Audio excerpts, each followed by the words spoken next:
Hadrian's Wall, Latin, Vallum Hadriani, also known as the Roman Wall, Picts Wall, or Vallum Hadriani in Latin, is a former defensive fortification of the Roman province of Britannia, begun in AD 122 in the reign of the Emperor Hadrian.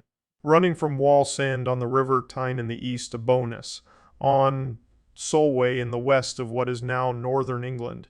It was a stone wall with large ditches in front of it and behind it that crossed the whole width of the island. Soldiers were garrisoned along the line of the wall in large forts, smaller mill castles, and intervening turrets. In addition to the wall's defensive military role, its gates may have been customs posts.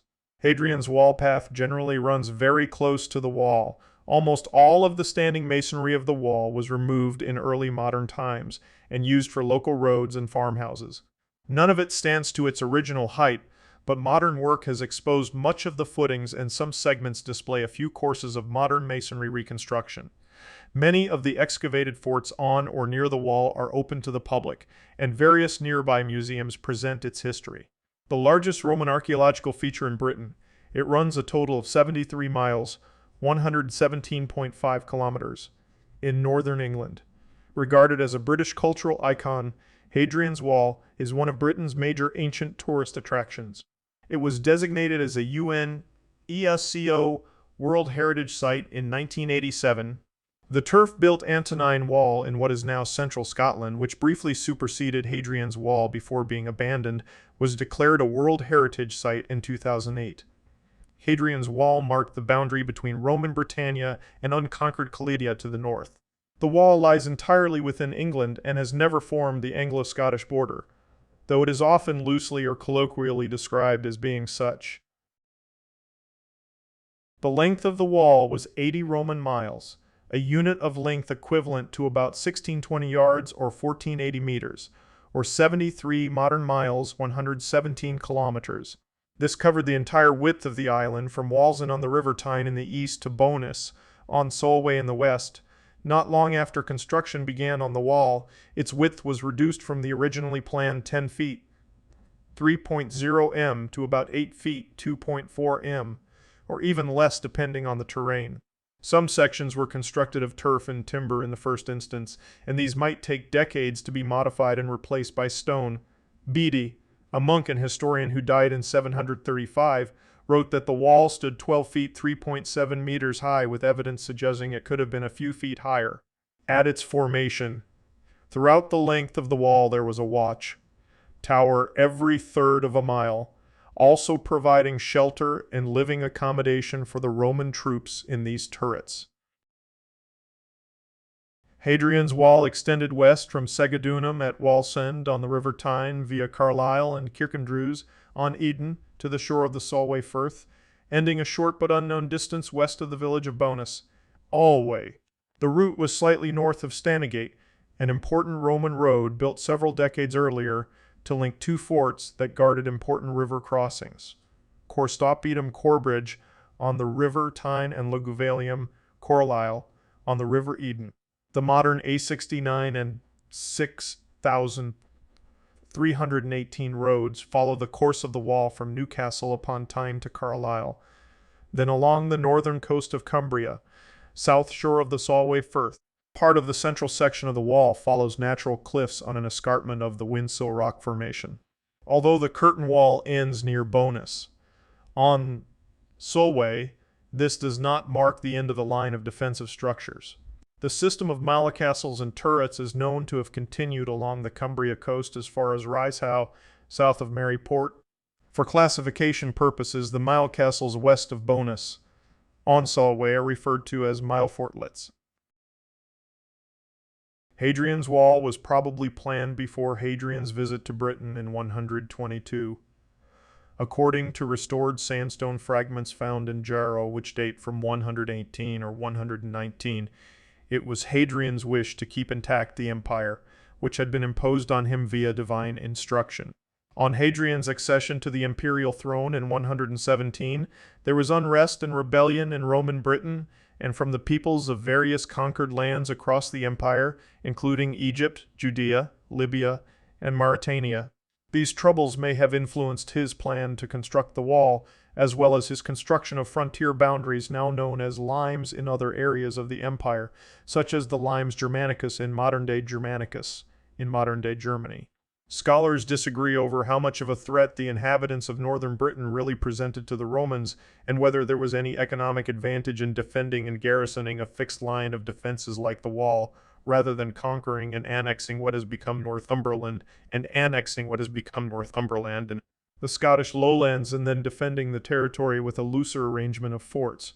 Hadrian and his advisors, however, produced a solution to their problems that remained relevant for centuries. The primary purpose of the wall was as a physical barrier to slow the crossing of raiders, people intent on crossing its line for animals, treasure, or slaves, and then returning with their loot. The Historia Augusta states in Latin, Hadrianus, murumque per octoginta milia passuum primus duxit, qui barbaros Romanus dividerat. Translation, Rion was the first to build a wall, 80 miles long, to separate the Romans from the barbarians. Not only the wall itself supports this interpretation, pits known as cippi are frequently found on the berm or flat area in front of the wall. These pits held branches or small tree trunks entangled with sharpened branches. These would make an attack on the wall even more difficult. It might be thought of as the Roman equivalent of barbed wire, a measure to delay an enemy attack and hold the attackers within range of the missiles of the defenders. The curtain wall was not mainly a continuously embattled defensive line, rather it would deter casual crossing and be an observation point that could alert Romans of an incoming attack and slow down enemy forces so that additional troops could arrive for support, besides a defensive structure made to keep people out. The wall also kept people within the Roman province. Movement would be channeled through the gates in the wall, where it could be monitored for information, prevented or permitted as appropriate, and taxed. The wall would also have a psychological impact for nearly 3 centuries until the end of Roman rule in Britain in 410 AD. Hadrian's wall was the clearest statement of the might, resourcefulness, and determination of an individual emperor and of his empire. It was not only a defensive structure, but also a symbolic statement of Rome's imperial power, marking the border between the so-called civilized world and the unconquered barbarian wilderness. As the British archaeologist Neil Faulkner explains, the wall, like other great Roman frontier monuments, was as much a propaganda statement as a functional facility. There is some evidence that Hadrian's wall was originally covered in plaster and then whitewashed. Its shining surface would have reflected the sunlight and been visible for miles around. Hadrian ended his predecessor Trajan's policy of expanding the empire and instead focused on defending the current borders, namely at the time Britain. Like Augustus, Hadrian believed in exploiting natural boundaries such as rivers for the borders of the empire, for example the Euphrates, Rhine, and Danube. Britain, however, did not have any natural boundaries that could serve this purpose.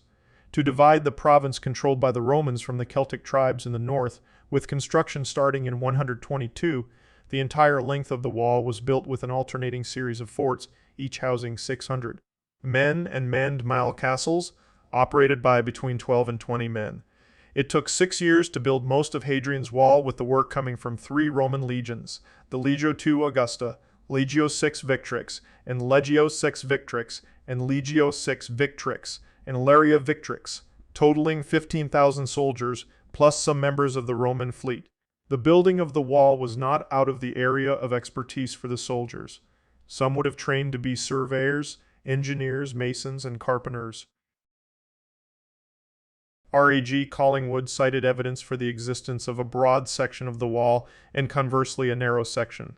He argued that plans changed during construction of the wall and its overall width was reduced. Broad sections of the wall are around 9.5 feet, 2.9 meters, wide, with the narrow sections 2 feet 61 centimeters, thinner around 7.5 feet 2.3 meters wide. Some of the narrow sections were found to be built upon broad foundations, which had presumably been built before the plans changed. Based on this evidence, Collingwood concluded that the wall was originally due to be built between present-day Newcastle and Bowness, with a uniform width of 10 Roman feet, all in stone. On completion, only 3/5 of the wall was built from stone. The remaining western section was a turf wall, later rebuilt in stone. Plans possibly changed due to a lack of resources. In an effort to preserve resources further, the eastern half's width was therefore reduced from the original 10 Roman feet to 8, with the remaining stones from the eastern half used for around 5 miles, 8.0 kilometers of the turf wall in the west. This reduction from the original 10 Roman feet to 8 created the so-called narrow wall. Just south of the wall there is a 10-foot, 3-meter deep ditch-like construction with 2 parallel mounds running north and south of it known as the Vallum. The Vallum and the wall run more or less in parallel for almost the entire length of the wall, except between the forts of Newcastle and Wallsend at the east end, where the Vallum may have been considered superfluous as a barrier on account of the close proximity of the River Tyne. The twin track of the wall and Vallum led many 19th century thinkers to note and ponder their relation to one another. Some evidence appears to show that the route of the wall was shifted to avoid the Vallum, possibly pointing to the Vallum being an older construction. R.G. Collingwood therefore asserted in 1930 that the Vallum was built before the wall in its final form. Collingwood also questioned whether the Vallum was an original border built before the wall. Based on this, the wall could be viewed as a new replacement border built to strengthen the Romans' definition of their territory. In 1936, further research suggested that the Vallum could not have been built before the wall because the Vallum avoided one of the wall's molessels. This new discovery was continually supported by more evidence, strengthening the idea that there was a simultaneous construction of the Vallum and the wall. Other evidence still pointed in other, slightly different directions. Evidence shows that the Vallum preceded sections of the narrow wall specifically. To account for this discrepancy could suggest that either construction of the Vallum began with the broad wall, or it began when the narrow wall succeeded the broad wall but proceeded more quickly than that of the narrow wall. From Castle 49 to the western terminus of the wall at Bonus, on Solway, the curtain wall was originally constructed from turf, possibly due to the absence of limestone for the manufacture of mortar. Subsequently, the turf wall was demolished and replaced with a stone wall. This took place in 2 phases. The first, from the river Irthing to a point west of Castle 54, during the reign of Hadrian, and the second following the reoccupation of Hadrian's wall after the abandonment of the Antantine wall, though it has also been suggested that the second phase took place during the reign of Septimius Severus. The line of the new stone wall follows the line of the turf wall. Apart from the stretch between Castle 49 and Castle 51, where the line of the stone wall is slightly further to the north, in the stretch around Castle 50, it was built on a flat base with 3 to 4 courses of turf blocks. A basal layer of cobbles was used westwards from Castle 72, at Berg, by Sands, and possibly at Castle 53. Where the underlying ground was boggy, wooden piles were used. At its base, the now demolished turf wall was 6 meters, 20 feet, wide and built in courses of turf blocks measuring 46 km 18 inches, long by 30 km 12 inches, deep by 15 km 12 inches, deep by 15 km 96 inches, high to a height estimated at around 3.66 meters, 12.0 feet. The north face is thought to have had a slope of 75, whereas the south face is thought to have started vertical above the foundation, quickly becoming much shallower. Above the stone curtain wall's foundations, 1 or more footing courses were laid. Offsets were introduced above these footing courses on both the north and south faces, which reduced the wall's width. Where the width of the curtain wall is stated, it is in reference to the width above the offset. 2 standards of offset have been identified. Standard A, where the offset occurs above the first footing course, and Standard B, where the offset occurs after the third or sometimes fourth footing course. It is thought that following construction, and when fully manned, almost 10,000 soldiers were stationed on Hadrian's wall, made up not of the legions who built it, but by regiments of auxiliary infantry and cavalry drawn from the provinces. Following from this, David Breeze laid out the 2 basic functions for soldiers on or around Hadrian's wall. Breeze says that soldiers who were stationed in the forts around the wall had the primary duty of defense.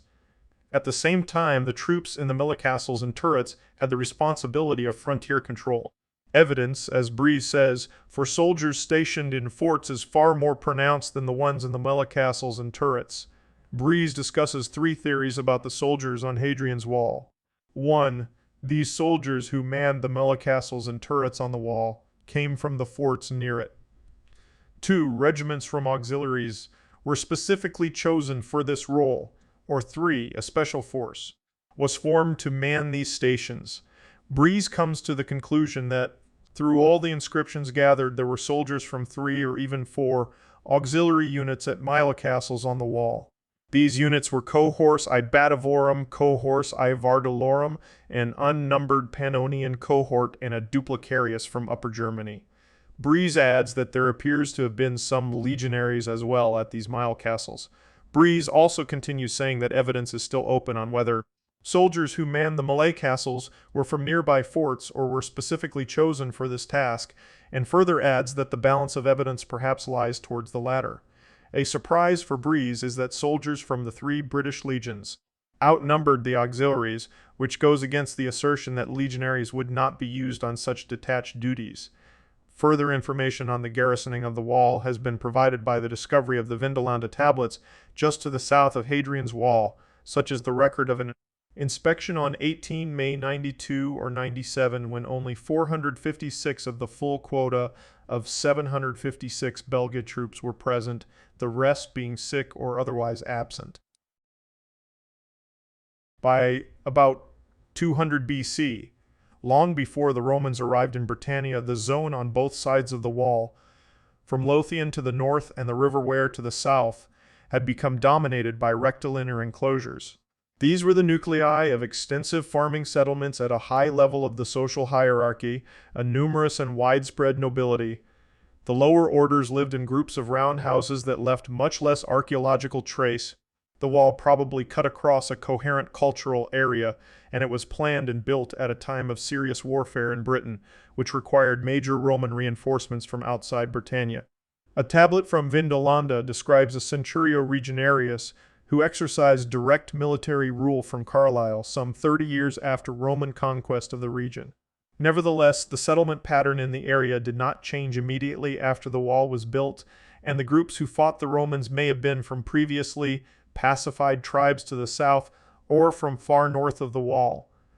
The Roman soldiers of the garrison, with their families and other immigrants, may have amounted to some 20–30 of the population of the region. They could not have been supplied entirely from local resources, although any local surpluses would have been taxed or requisitioned. Military conscripts may also have been levied from nearby groups.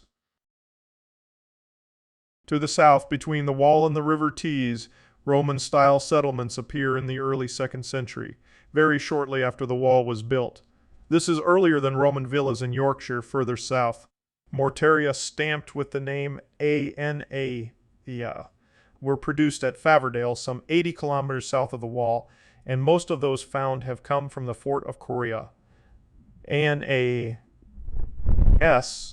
himself was probably an immigrant to the area.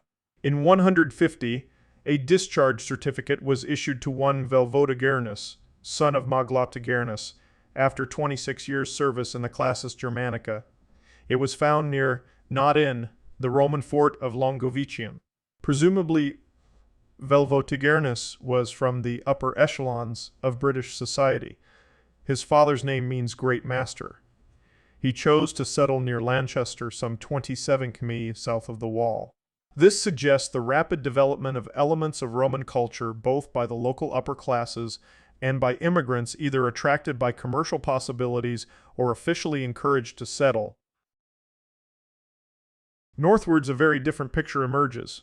A large area of what is now southern Scotland as far as Lothian and the Northumbrian coastal plain lost its monumental building tradition of substantial timber roundhouses and earthwork enclosures. Very little late Roman pottery has been found there. The Romans may have cleared a zone of its population, as they are known to have done on the Rhine and for 10 Roman miles beyond the Danube frontier. Some sites were still occupied. The fort of Burnsworth Hill, previously in ruins, was reoccupied about the time that the wall was built. Possibly this represents a short-lived Roman attempt to establish a cooperative authority on this main route further north to Caledia. Within a few years, the fort was surrounded by Roman camps and bombarded by Roman missiles. It was finally abandoned by about 140. Other sites may have been managed by native groups, probably for the management of livestock and possibly to supply Roman requirements. Pollen evidence suggests that the landscape immediately north of the wall remained generally open, without forest regeneration until the end of Roman rule. At Castle or an Iron Age, Hillfort was given an annex and a network of ditched and banked boundaries. The sites at Pegswood Moor and St. George's Hospital, Morpeth, also show probable stock enclosures and droveways, far less substantial than the massive Iron Age sites in the area. The site at Huckhoe is the only one in this area to produce evidence of post-Hadrianic domestic residence, Roman coarse pottery, probably containers of high-prestige imported food, as late as the 3rd and possibly 4th centuries, and it may similarly have been mainly concerned with livestock management and delivery. In general, and as with other Roman frontier lines, Roman coins and pottery did not move across the wall, and the wall seems to have been an effective barrier to trade. A few elite centers continued to import Roman goods, such as the post-160 Samian found at Traprainlaw. Ongoing exchange may have been managed at a few specific crossing points, and possibly at specific times of year. One such traditional point may be indicated by the concentration of Roman period metal objects near Great Woodington, about 2 kilometers north along a Roman road from the port gate on the wall. The coins, mostly silver rather than bronze and suggesting high-value transactions, indicate activity in the late 1st and early 2nd centuries, a diminution in the Antonine period, when the garrison moved north to the Antonine Wall, and recovery in the later 2nd and early 3rd centuries. After Hadrian's death in 138, the new emperor, Antoninus Pius, left the wall occupied in a support role, essentially abandoning it. He began building the Antonine Wall about 160 kilometers, 100 miles north across the isthmus running west, southwest to east, northeast. This turf wall ran 40 Roman miles, or about 60.8 km, 37.8 mi, and had more forts than Hadrian's Wall. This area later became known as the Scottish Lowlands, sometimes referred to as the Central Belt or Central Lowlands. Antoninus was unable to conquer the northern tribes. So when Marcus Aurelius became emperor, he abandoned the Antonine Wall and reoccupied Hadrian's Wall as the main defensive barrier in 164. In 211, the Emperor Septimius Severus again tried to conquer Caledonia and temporarily reoccupied the Antonine Wall. The campaign ended inconclusively, and the Romans eventually withdrew to Hadrian's Wall. The early historian Bede A.D. 672-73, 735, following Gildas, wrote, circa A.D. 730. The departing Romans, thinking that it might be some help to the allies Britons, whom they were forced to abandon, constructed a strong stone wall from sea to sea, in a straight line between the towns that had been there built for fear of the enemy, where Severus also had formerly built a rampart. Bede obviously identified Gildas's stone wall as Hadrian's Wall, built in the 120s, and he would appear to have believed that the ditch and mound barrier known as the Vallum just to the south of, and contemporary with Hadrian's Wall, was the rampart constructed by Severus. Many centuries would pass before just who built what became apparent. In the same passage, Bede describes Hadrian's Wall as follows. It is 8 feet in breadth and 12 in height, and as can be clearly seen to this day, ran straight from east to west. Bede, by his own account, lived his whole life at Jarrow, just across the River Tyne from the eastern end of the wall at Walson. So, as he indicates, he would have been very familiar with the wall. What he does not say is whether there was a walkway along the top of the wall. It might be thought likely that there was, but if so, it no longer exists. In the late 4th century, barbarian invasions, economic decline, and military coups loosened the empire's hold on Britain. By 410, the estimated end of Roman rule in Britain, the estimated end of Roman administration, and its legions were gone, and Britain was left to look to its own defenses and government. Archaeologists have revealed that some parts of the wall remained occupied well into the 5th century. It has been suggested that some forts continued to be garrisoned by local Britons under the control of a coal hen figure and former ducks. Hadrian's Wall fell into ruin, and over the centuries the stone was reused in other local buildings. Enough survived in the 7th century for spolia from Hadrian's Wall, illustrated at right, to find its way into the construction of St. Paul's Church in Monkwearmouth, Jarrow Abbey, where Bede was a monk. It was presumably incorporated before the setting of the church's dedication stone, still to be seen in the church, dated 23 April 685. The wall fascinated John Speed, who published a set of maps of England and Wales by county at the start of the 17th century. He described it as the Picts Wall or Pixies. He uses both spellings. A map of Newcastle, drawn in 1610 by William Matthew, described it as Severus's Wall, mistakenly giving it the name ascribed by Bede to the Vallum. The maps for Cumberland and Northumberland not only show the wall as a major feature, but are ornamented with drawings of Roman finds, together with, in the case of the Cumberland map, a cartouche in which he sets out a description of the wall itself. Much of the wall has now disappeared. Long sections of it were used for road building in the 18th century, especially by General Wade to build a military road, most of which lies beneath the present-day 6,318 military road, to move troops to crush the Jacobite Rising of 1745. The preservation of much of what remains can be credited to the antiquarian John Clayton. He trained as a lawyer and became town clerk of Newcastle in the 1830s. He became enthusiastic about preserving the wall after a visit to Chester's. To prevent farmers taking stones from the wall, he began buying some of the land on which the wall stood. In 1834, he started purchasing property around Steelrig near Craglaw. Eventually, he controlled land from Brunton to Caulfields. This stretch included the sites of Chester's, Carraburg, Housteds, and Vindolanda. Clayton carried out excavation at the fort at Salernum and at Housteds, and he excavated some mill castles. Clayton managed the farms he had acquired and succeeded in improving both the land and the livestock. He used the profits from his farms for restoration work. Workmen were employed to restore sections of the wall, generally up to a height of 7 courses. The best example of the Clayton Wall is at Housteds. After Clayton's death, the estate passed to relatives and was soon lost to gambling. Eventually, the National Trust began acquiring the land on which the wall stands. At Wallington Hall near Morpeth, there is a painting by William Bell Scott, which shows a centurion supervising the building of the wall. The centurion has been given the face of John Clayton, above right. In 2020, one workers for Northumbrian Water found a previously undiscovered 3 meters, 9.8 f2 section of the wall while repairing a water main in central Newcastle upon Tyne. The company announced that the pipe would be angled to leave a buffer around the excavated trench. Hadrian's Wall was declared a World Heritage Site in 1987, and in 2005 it became part of the transnational frontiers of the Roman Empire World Heritage Site, which also includes sites in Germany.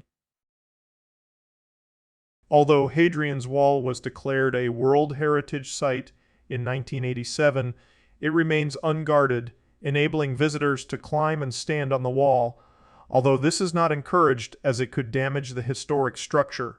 On 13 March 2010, a public event illuminating Hadrian's Wall took place, which saw the route of the wall lit with 500 beacons.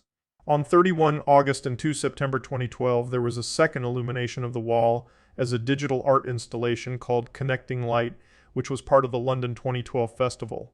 In 2018, the organizations which manage the Great Wall of China and Hadrian's Wall signed an agreement to collaborate for the growth of tourism and for historical and cultural understanding of the monuments.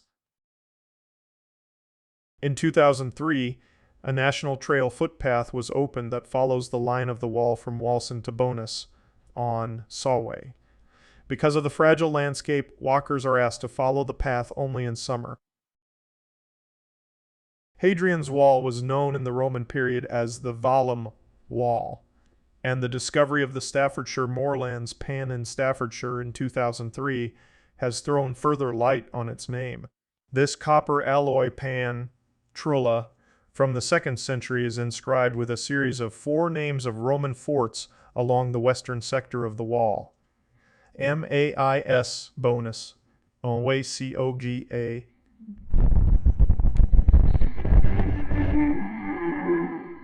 Stanwick Cogo. This is followed by the words RigoraVALIAELIDEURAKONIS. Hadrian's family name was Aelius, and the most likely reading of the inscription is Valley Aelii, genitive, Hadrian's Wall, suggesting that the wall was called by the same name by contemporaries. However, another possibility is that it refers to the personal name Aelius Draco. 2 bronze vessels that are very similar to the Staffordshire moorlands pan are the Rudge Cup, found in Wiltshire in 1725, and the Amiens skillet, found in Amiens in northern France in 1949. They also bear the Latin names of Hadrian's Wall forts round their rims, beneath which are representations of a turreted or battlemented wall, thought to depict Hadrian's Wall. The Latin and Romano-Celtic names of all of the Hadrian's Wall forts are known from the Notitia Dignitatum and other evidence such as inscriptions.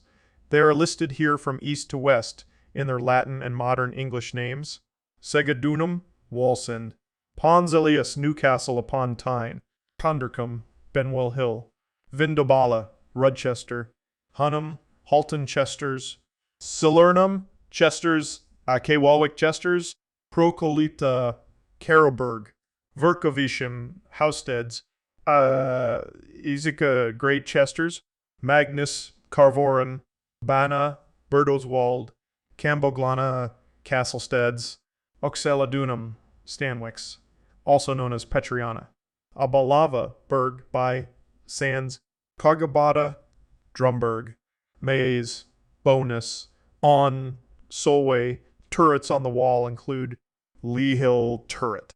Denton Hall turret outpost forts beyond the wall include Habitancum, Risingham; Briminium, High Rochester; Fanunum Cosidi, Bewcastle, north of Burdoswald; Edfines, Chew Green.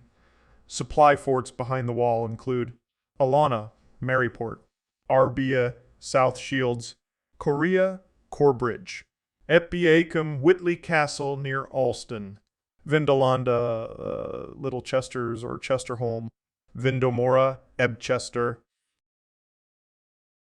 The Eagle of the Ninth is a celebrated children's novel by Rosemary Sutcliffe, published in 1954. It tells the story of a young Roman officer venturing north beyond Hadrian's Wall in search of the missing eagle standard of the lost Ninth Legion. It was inspired by the bronze Silchester eagle found in 1866. The book itself inspired the 2011 film The Eagle.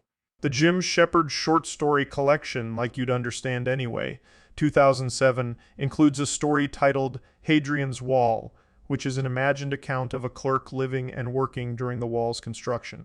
Nobel Prize winning English author Rudyard Kipling contributed to the popular image of the Great Picts Wall in his short stories about Parnesius, a Roman legionary who defended the wall against the Picts. These stories are part of the Puck of Pook's Hill anthology published in 1906. American author George R.R. Martin has acknowledged that Hadrian's Wall was the inspiration for the wall in his best-selling series A Song of Ice and Fire, dramatized in the fantasy TV series Game of Thrones, in which the wall is also in the north of its country and stretches from coast to coast.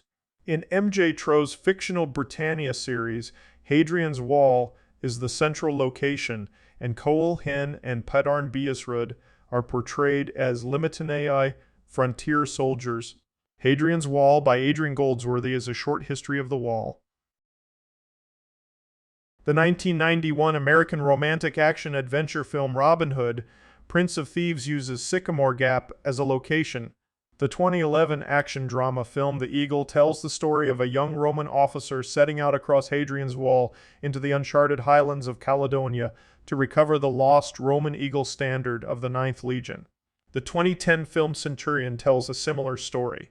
The wall has also been featured as a major focal point of the 2004 King Arthur, in which one of the primary gates is opened for the first time since its construction to allow Arthur and his knights passage into the north for their quest.